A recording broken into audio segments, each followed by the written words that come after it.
You are good to go when you're ready. I'm ready. Okay.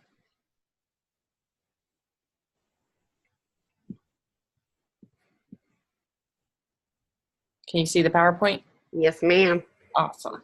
You can go ahead and go to the next. So today's webinar is about data collection and progress monitoring. So, obviously we're not in the research stage of the curriculum, which is nice because you're going to have a lot of liberties that those of us that had to be careful about fidelity and different things, we had to be so careful about. You don't have to. So I'm going to show you some different ways that you can use some things to collect some data to use for your IEP goals and anything that you might need for standards-based assessments. Next slide. Always have this as a second slide, just so you have it. You can look back at the public website and also the private website. Next slide. Progress monitoring. When do they occur? So there's certain times that we do the progress monitoring in the curriculum. They're after units 9, 16, 22, 24, and unit 28 if you're teaching the supplemental units. The progress monitoring takes about 1 week to complete. And there's not like a specific page in the book, in the curriculum book, letting you know when to do it. So I used to take Post-it notes. And so like I put a Post-it note on the last page of unit 9 to let me know next week, progress monitoring. At the end of 16, I just went ahead and did that at the beginning of the year. So that way I didn't have to be like, oops, I totally didn't do my progress monitoring week. I need to go back and do that. So that way you don't have to actually remember. You can help yourself. Next slide. Okay, progress monitoring and review time. So the nice thing about progress monitoring weeks is that no new materials covered. So you can use that time to either review lessons, do practice time games, and just do more storybook. So it's a nice catch-up week.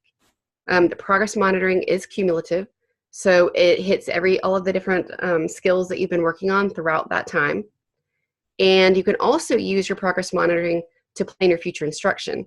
So if you see that there's an area that the majority of the kids are really missing, then when you have those Fridays, maybe instead of doing a carryover activity, you could actually hit up some of the pieces of the skills that they're having trouble learning. Next slide. These are the how-tos. So on your USB drive, there's going to be a score sheet, and that's a picture of one right there, like one of the pages. You're going to want to print that score sheet. It also has directions on there that you're going to follow. You do progress monitoring one-on-one, which is another reason it takes a week. You're going to do it over 2 to 3 sessions or days. Little kids get really tapped out when you're doing evaluations. So you really want to have them fresh. I used to have mine doing the practice time games, and I'd call each one out for like 10 to 15 minutes. And I get through whatever I could get through and then send them back to the room. Next kid comes out. They get stickers. Like they used to love the progress monitoring weeks. You can either do it on the tablet or you can print it, whatever you're more comfortable with or you think the kids will relate more to. Again, you can pull it up on the tablet, and there's also PDFs on your USB drive that you can print out if you like paper copies. Next slide.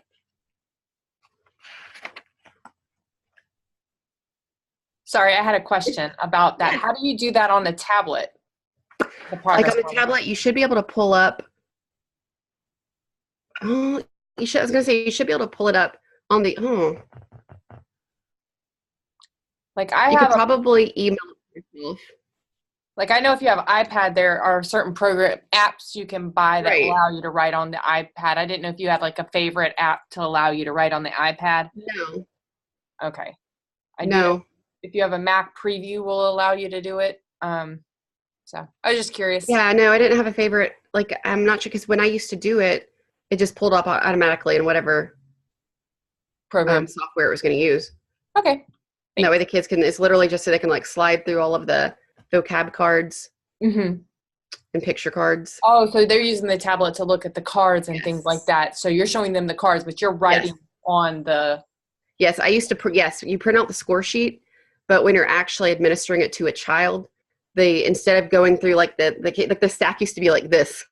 Oh, okay. You'd be missing one card. You have to like run to the next room and like get one from another teacher. So this is literally so you don't have to keep up with all of the different cards. Oh, okay. So you probably use like the PDF viewer of the iPad. Like it's just good. It just pulls it up. Okay, perfect. Thank you. Yeah. Okay, data collection with Storybook. So this is a way that you can, like with Storybook, you're introducing novel vocabulary. So I used to do a pre-test and a post-test. So what I would do, let's say, you've gone through, you've picked out your 6, words you're going to hit during your storybook. I used to find pictures, 2 pictures for each of those words. And I would use one of those pictures on the back of the storybook where I could pull it and show it while I'm going through the book. And I would also use those to do a pre-test. So I would check to see which ones they could, clearly identify. And then at the end of the week, since you'd been using those same pictures, for 4 days, for 4 reads, I had a different picture that I would use to do a post check with them. So that way you know that they're not just memorizing the pictures that you're showing. And that's where the 2 visuals come from. After the week when I do the storybook, I used to take all of the ones that were taped on the back of my book and put them way up above our whiteboards. So that way at the end of the year or all throughout the year, they could see how many words they've learned. And I could also go over and use a pointer and point to one of the words to reference it if we were using it in a different story or just in one of our lessons. Yeah, because I used to, I used to have some kids that were super savvy about just memorizing the pictures. So you definitely want to do 2 for those kiddos. Next slide. Okay, so that gave you the gist of how to do the progress monitoring as it relates to just the manual and the curriculum. Like you're doing it about every 5 weeks. You can collect data from your storybook, but then we come to, this is the part where, you have standards, at least for 2 years.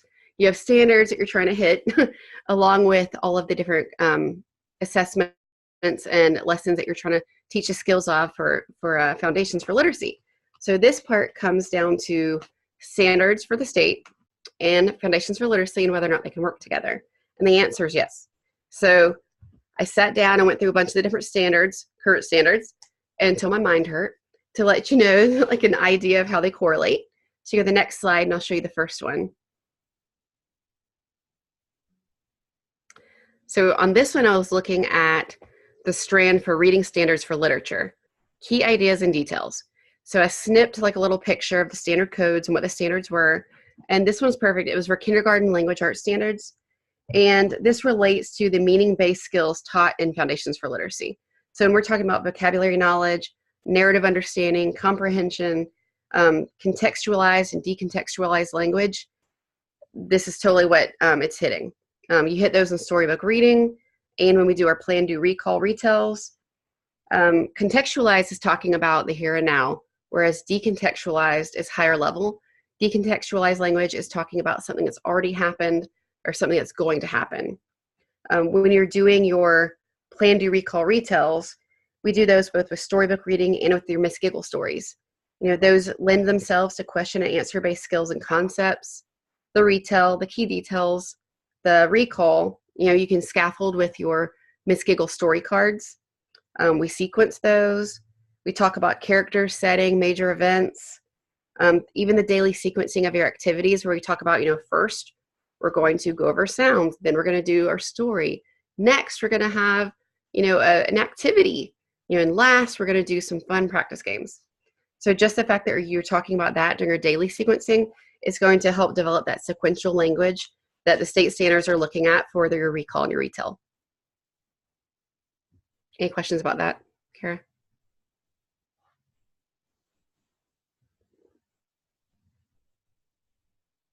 You can do next slide. Sorry, no question about it. That's very detailed. I really like that. And, there's a lot of standards we work on in pre-K that are actually kindergarten standards, but they're not expected to master them until they are in kindergarten. Right, and that's what we used to talk about with a lot of the kids that we taught. So we'd have some teachers who'd be like, my kids aren't ready for that. And that's fine. There's some years, not every year that you teach a child are you looking for a mastery year. Yes. Some years are just exposure years. Yes. But to know kind of where you're headed is good. So just, and like I said, I made a bunch of these slides just to give you an idea, but I literally went through each one because I'm asking and answering questions about blah, blah, blah. Well, yeah, we do that. And that's when I went through and figured out exactly where in our curriculum we're doing all of these. And I think it's, about key details in the text, and then retell familiar stories. I mean, that's a real struggle, is being able to retell. I mean, Definitely. you can't start writing it until you're able to retell it. And many of our students, I was working on that sometimes with even middle schoolers. Definitely. Oh yeah. Quite got that definitely concept. And I think that's why it's really nice too, because just going through like our daily sequencing of activities is prepping them for that. Because when we first started the curriculum, we used first, second, third, fourth, fifth.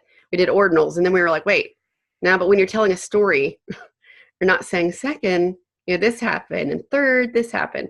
And that's when one of the corrections we made, we went back and changed it to first, next, then last. Which is also kind of getting them ready to write with those transition words. And definitely. When I first started teaching those transitions, that's what they wanted to do. Everything was first, second, third, but that's not high level writing, and they worked off for that. So yeah, everything builds off of it.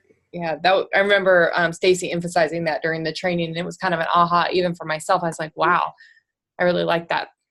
Oh yeah, and that's why like our next webinar is going to be on tearing up and tearing down. And part of tearing up is finding ways to add in those writing assignments, which I'll show you in a second. I did some of that too. Okay. Next slide. So now we're looking at cluster 2, craft and structure. So if you look at these, let's see, so this one, it has, like, these are again kindergarten language arts standards. And it was looking at, prompting and supporting, asking and answering questions. Again, we do that with our storybook. This one was looking at, again, recall, prompting and support, identifying author and illustrator. And I said with storybook concepts, you can choose various types of text, because one thing they're saying in that second one is they're looking at storybooks versus poems versus other things. Storybook is your time to choose whatever you want. So if one of your standards is to, have different types of text, that's a perfect time to do it, because you're incorporating it within your curriculum. And then again, when you're checking with the vocabulary, I have, relating it to meaning-based skills taught in foundations. There's vocabulary knowledge, narrative understanding. Oh, wait, this is the same one. Hold on, let me switch it over. Unknown words, storybook assessment. We know they're learning 6 per week. Plus, without the lessons, you're doing your core, your target, your challenge vocabulary that you highlight. So what I would recommend, if that was something you're interested in, is typing up a list of your highlighted vocabulary each week so you can make notes. So like whatever ones you're hitting for each child, whether it's the core, the target, the challenge, type those up plus the 6 words you're hitting their storybook, and kind of keep a tally on how they're doing throughout the week. Different types of text each week. This is what I was just saying, that there's separate standards for literary text, informational text when I was going through Florida standards. So you can vary your choices of book to make sure you hit all of those standards. Author and illustrator concept, you can talk about that each week and recalling it. Every time you pull that storybook out, talk about it. It also makes me think of parallel text. So, could you not pick a fiction story about bugs, but also pick a non-fiction story about bugs? I think, wasn't there a bumblebee, like the week you're talking about the bumblebee, trying to find even stories that kind of can parallel that vocabulary just to give them more emphasis on it? Makes me think of that when I'm planning my stories. And I loved teaching poetry, because that was the time I could really get in, dig deep with my students about figurative language and start teaching that rhyme and rhythm. I taught mostly middle school, and it would just surprise me how they miss so much rhyme and rhythm. And poetry is a great way to get that in there and really work on that figurative language in a very brief way too. Right. And like a lot of this, when I would be typing up my notes, it's easy for me to think of like younger kids versus older kids, but a lot of our younger kids they've been hearing longer, they've been in, had interventions longer. So a lot of times the younger ones aren't the ones that need as many of these concepts. It's the older ones. So that's why when next week we talk about tearing up and tearing down, like I try to take lessons and gear them to the older kids, because they might be working on these foundational skills, but some things just aren't age appropriate. So I tried to make them more age appropriate, and they do have more writing skills that they need. So we just have to, like it was interesting to look at the standards and then kind of correlate what from foundations worked along with that to hit those. Yeah. And to see what you could add to it. And like, I think it's first grade in Georgia, like when they start to do a lot of nonfiction versus fiction and, comparing and contrasting like 2 similar books. So, and I think it starts to it started out as kindergarten, and then it goes towards more K-5 in a second. Yeah. And that's been the big push, is the nonfiction text, more nonfiction text in Florida. That kids don't get enough of that. Right. Yeah. I'm making sure I'm on the right one. Craft and structure. Okay. I can go to the next slide. Okay, so cluster 3 was looking at integration of knowledge and ideas. So like when you're looking at these, it talks about prompting and support, and you're describing relationships between the illustrations and the story, basic application of skills and concepts, prompting and support, comparing and contrasting adventures and experiences of characters in familiar stories, to kind of go in where you're going with. And then with change of reading and level of text complexity, one of them is actively engaging in group reading activities with purpose and understanding. So this again is also kindergarten language arts standards. And I made the notes off to the left that, our storybook reads help that, Friday extension activities, which I'll talk about, and storybook reading, the AKA dialogic reading, because it is research and evidence-based. It was a nice one to use in your curriculum. For state standards, that one's also good because the whole point of storybook is that it's interactive, deliberate readings. So when it talks about reading with purpose and understanding, that is the whole point of storybook. And then with those subsequent reads, going with your storybook reads, you talk about, not in the first one, but on the subsequent reads, you talk about character feelings and emotions and drawing in text-based reasoning. Why are they feeling like that? Let's talk about it. On Fridays, and this is the Friday extension activity piece, comparing and contrasting experiences through graphic organizers. Like again, if you're teaching kids that have writing as a goal, you can compare and contrast using graphic organizers to add a writing-based component. Any thoughts on that? Trying to mute in between so you don't pick up on all the noises going around here. I was just going to add that one of the trainings we've done in the past is story grammar marker, and there are other writing programs where it's a very multi-sensory approach, and one of the things that they address is using those graphic organizers. So there's some really great writing programs out there that would pair really well with this. I like the story grammar marker because it has something they can touch, plus it has all the visual pictures and things like that. But there are other great programs very similar that help with that writing. And I like that the story grammar marker addresses the emotions of the characters in the story. Right. So that's really great that it pairs with that and getting them to talk about that, because emotions have a lot to do with the inference. Oh, definitely. Our kids don't pick up on inference because they don't know what those different emotions and those pitches, right, and tones and the voices mean when people are talking, so they miss that. Right, and see, and that goes back to also when you have that extra time on Fridays, since Foundations is technically a 4-day week, usually Monday through Thursday type program. On Fridays, you could bring in a social skills element. Yes, and in Florida, we have what's called the Matrix, that generates our funding, and our students who get social emotional training, which many of our deaf, hard of hearing students need that social emotional training. Oh, yeah. There's actually a place on the Matrix where you can address that at different levels. So if you're doing it as a small group, it's one level of funding. But if you're doing it individual to their very specific needs, there's even a higher level of funding. But yeah, and that also comes back to understanding their hearing loss and how do you communicate with peers? How do you pick up on that sarcasm, right, that whiny tone and all those different emotions? Peers really like that. I will say too that I had a PLC meeting today with a bunch of my SPED people, and our boss, she brought in these different books, and it was all on charts, like graphic organizers and read alouds. And the book I looked at, I'm ordering it for myself off Amazon. I'm going to send you the links for everything, but it was amazing. This one was called the Ramped Up Read Aloud, What to Notice as You Turn the Page. And the person literally went through and did 101 picture book conversations. So wow. Our library, our media specialist is going to go through the list of books in the back to see which ones we can order. It looks like this. Oh, I'll send it to you. Yes, please. Beautiful pages where literally this author took one book at a time, did the charts, things to talk about before, things to talk about during, things to talk about after, all kinds of activities. I'm ordering it. It's $20. That's not bad at all. No. And then another thing she showed us, which was awesome. There's a K through 2 and a 3 through 8, but it's how to teach informational text and literature through charts. So it's really nice. Literally the entire book is visuals. Awesome. So I'll send you those because I loved them. Okay.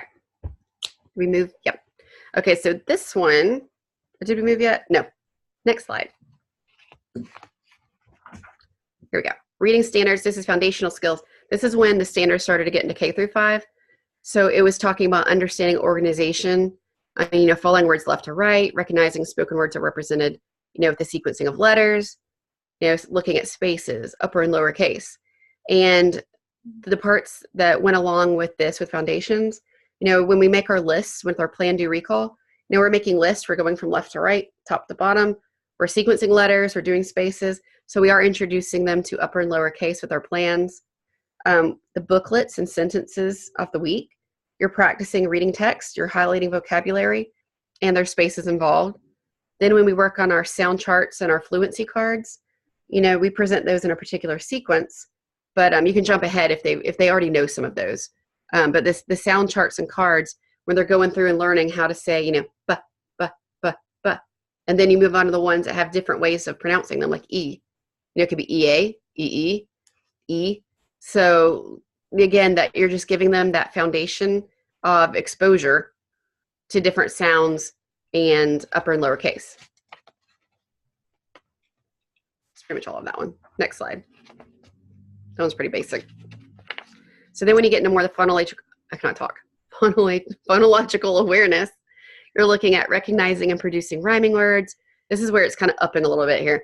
You're talking about counting, pronouncing, blending, and segmenting syllables. You're blending them, onsets, and rhymes. You're isolating initial, medial, and final. You're adding or substituting individual sounds. That's when you're doing kind of like the games. So with this one, this is where keyword instruction comes in. So with foundations, you're looking at syllable segmentation activities. You're talking about keyword instruction. That's when they're working with decodable words, or you're blending words. You're taking them apart and you're putting them together.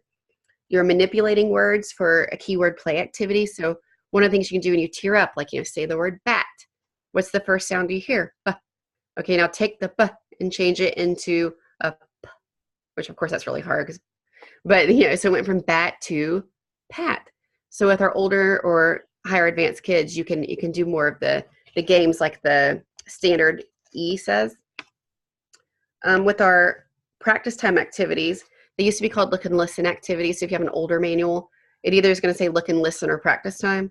With those, you're working on syllable segmentation, initial sound identification.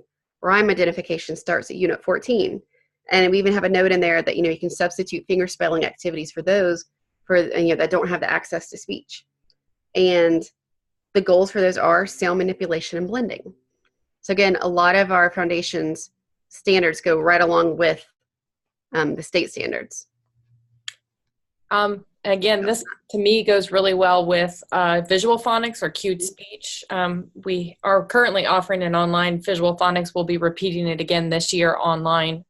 We already have it half full with the wait list from the first class. But the other thing is we just recently added the finger spelling training, and we're hoping to repeat that again next year. I think this goes really well with that whole finger spelling curriculum. Yeah. And even if you don't have the finger spell curriculum, we know it's best practice just to finger spelling patterns with our students for them to start learning that. And there's lots of research, and they can read up on that on the VL2 visual learning.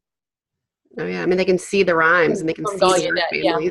And then they really need to be using those videos that you guys have on YouTube that are all in ASL with those rhymes and rhythms of ASL. And then there's Hansland also has a lot of good rhymes and rhythms that they could use too for the students that use sign language. Great. Next slide. Cluster 3, phonics and word recognition. So this one was looking at applying grade level phonics and word analysis skills. So this gets into more of the recall, and they're using, one-to-one letter correspondence, long versus short sounds, and all the different ways you can do it. Reading common high frequency words and distinguishing between similarly spelled words. So with this, I made the notes I have off to the left. Again, it's looking at K-5 foundational skills, but this is where the foundations for literacy, letter sound cards come into play, the fluency charts, and the high frequency word lists. It works on all combinations, like I said in the last slide. It works on all combinations with those letter sound cards of the consonants, making the different sounds, the vowels making the different sounds. And then we also have high frequency words, that we call sight, also known as sight words, but we call them the high frequency words per unit. So again, it's hitting all these same things. Next slide. Okay, this one was just looking at basic application of the skills and concepts. So looking at emergent reader text with purpose and understanding. And so the pieces of the puzzle that go along with foundations, again, sound cards, the sound fluency charts, sentences of the week, reading booklets, and reading activities. So the whole point of foundations is that with repeated practice, you master sounds. So sound charts, we have 2 of those per unit. Those are the ones that you can do, line by line, or you can do the whole thing in a minute to see how far they get. The whole point is to increase the rate and accuracy. That will then lend itself to reading with more fluency. The booklets and activities integrate keyword cards, rebus words, and the high frequency word cards. So that way you get a little bit of everything in our reading booklets. And then again, with the reading activities within the lessons and also during practice time, you're going to be hitting all of those emergent reader texts. Any thoughts? No, you can go. Okay, writing standards. This is again where it's going back to, back up one, here you go, for K through 5 writing. So this slide, it shows the standards for text type and purposes, using a combination of drawing, dictating, and writing to compose opinion pieces, using a combination of those to compose informative and explanatory text, and then again writing, to narrate a single event or several loosely linked events. So with this one, this is what we're going to talk about next week. I made the note, tearing up and tearing down to meet each student's needs. And this is where, again, younger kids might have higher level skills, but, they read a phrase or a sentence. It's just an idea of what they could do. They could read a phrase or a sentence and then copy it, then read a phrase or sentence and draw a picture that corresponds to it. They could do sand writing of high frequency words. There's different ways for, the ones that are younger or not able to do as much writing. You could, like I said, you could do the sand writing where it's just like a fun word work activity versus them actually writing phrases and sentences with corresponding pictures. You can also sequence the story cards and then have them write their retell. So they get, all 4 of the pictures for, Kate sees a bee. They put them in order to give them like that scaffold of the pictures, but then it's their job to write the retell using sequential language, using capitals, using punctuation and spacing. You could also do, if that's a little bit too high level, you could do a fill in the blank story that has a word bank with the keyword cards in it, or the targeted vocabulary that you're hitting. You could do graphic organizers. If you're wanting them to write paragraphs, you could do dry erase dictation. So if you're wanting to work on the target words or high frequency words and them spelling them correctly, then you could do some dry erase dictation or magnetic letters, letter tiles, whatever your school has. Any questions on that? So my thing is, with a lot of our students, I would like to see some recording of them telling the story. And then you could then transcribe it to English, because that's the difficult things with our signing students. Right. Is, getting to all of them. So if they took a little bit of time, signed their story, then you could get back with them and help them transcribe it into English. Or even the Bedrock curriculum has a strategy where they learn how to initialize words they don't know, which is kind of like inventive spelling and sign language, to get down what they can until you can get back with them and help them make that English connection. Right. 2 thoughts. Have you ever used Seesaw? I have not, because it really wasn't there when I was in the classroom, but I've heard a lot of teachers love it, and I would love to get into a classroom to see them using it. It's amazing. I've heard really great things. But yeah, that was, I guess it's like a digital portfolio is what I was told. Right, like the kids that I teach don't sign this year. But yeah, we like each week I have them like do a story, like a sequencing story, and how to do something, how to make something, whether it's food or slime, and they have to use their sequential language and all their different things, and then I have them read their story that they wrote and record themselves onto Seesaw, so that then they can like watch themselves and edit. Because a lot of times they think that they have all the parts in there, but then when they're actually watching themselves and listening, they're kind of like, oh, yeah, that makes no sense at all. Or, oh, I totally left off, next or last. Yeah. And so I use it as an editing tool. Oh, that's really and then once they have a final draft of it, draft video, then you can upload them onto an area where then you have access to parents' emails, like where they only get notices that their child's uploaded something. Right. So then when they have a final product they're proud of, they can send it. If you're not having to necessarily work on the signing, if you're working on with a kid who's oral, I also use Chatterpix. Chatterpix is super cute. because I'll have my kids that, like my kids that I work with reading at this moment, hate it. They hate reading, they hate writing. It's the last 2 hours of the day. So anything that I can possibly do to get them interested, I do. So I get all kinds of, I have all boys, so I get all kinds of toys and things that they're into, and we'll take pictures of them with Chatterpix, and you have to draw them out, and then I have them read their piece. So they upload that picture, and then with Chatterpix, they can read that same how-to story, but it might be like a Fortnite character that's mouse moving to it. So, and I'm telling you, they'll do anything for that. Oh, for Fortnite, I believe it with boys. Oh, yeah.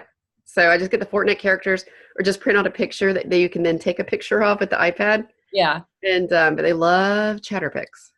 I used to teach oral middle school, and my students, we used a lot of poetry, so I would record them doing their poetry, and they'd keep wanting to record it until they got to where they thought it was perfect. Yes.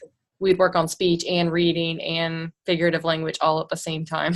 Well, like, it's funny to see like some of the kids that I would think like wouldn't care at all. They're like, no, don't like that. And they have to redo it. Yeah.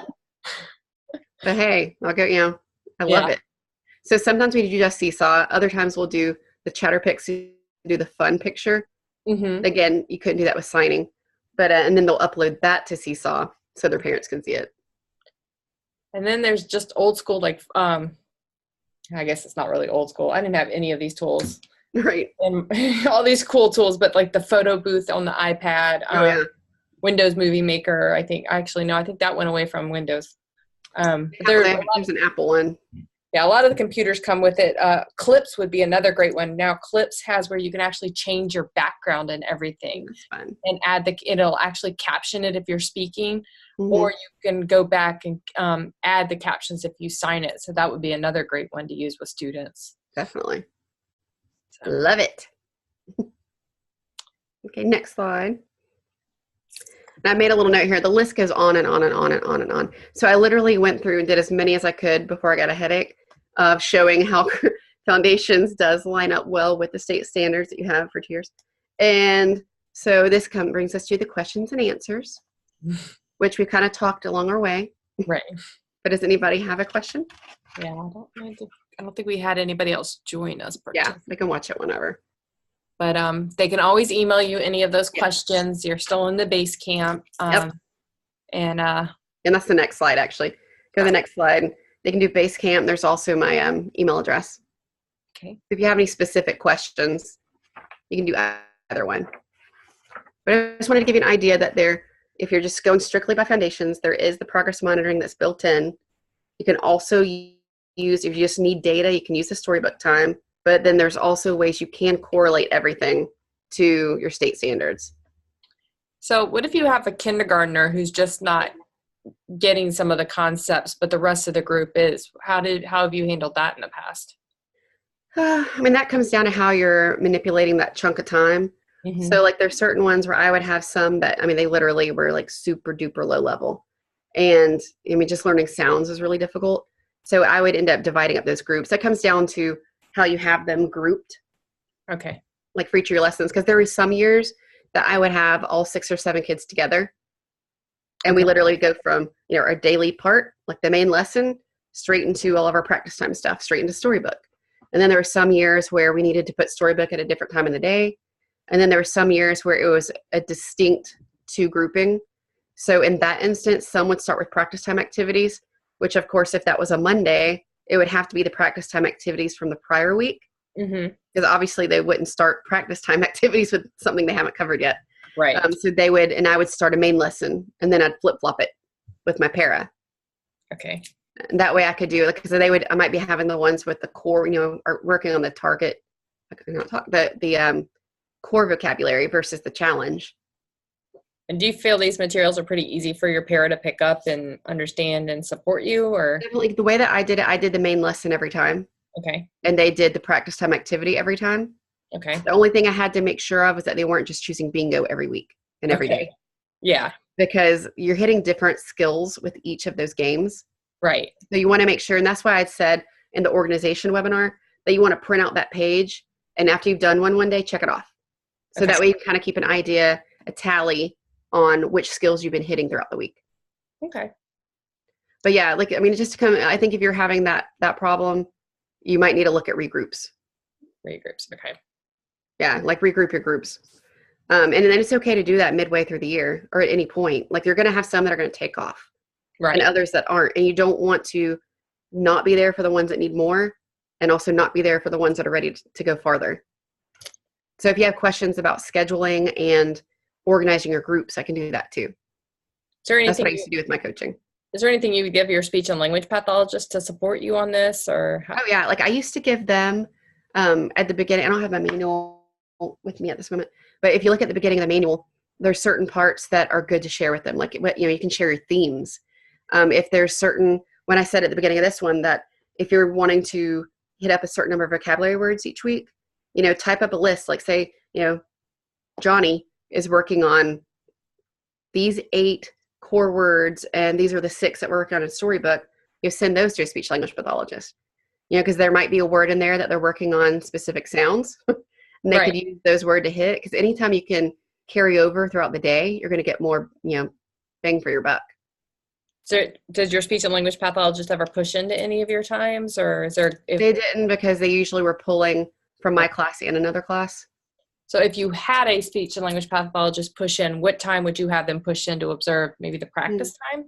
Yeah, I would think practice time would be really good. I wouldn't do it during the main lesson. Okay. I think practice time and even Storybook would be good. Okay. Awesome. Especially if it's a kiddo that's more language than speech. Yeah. All right. So that looks like it's it for today. Unless you had anything else, I think those are all my questions. That's good. Get back to my Zoom. I lost it. There it is. All right.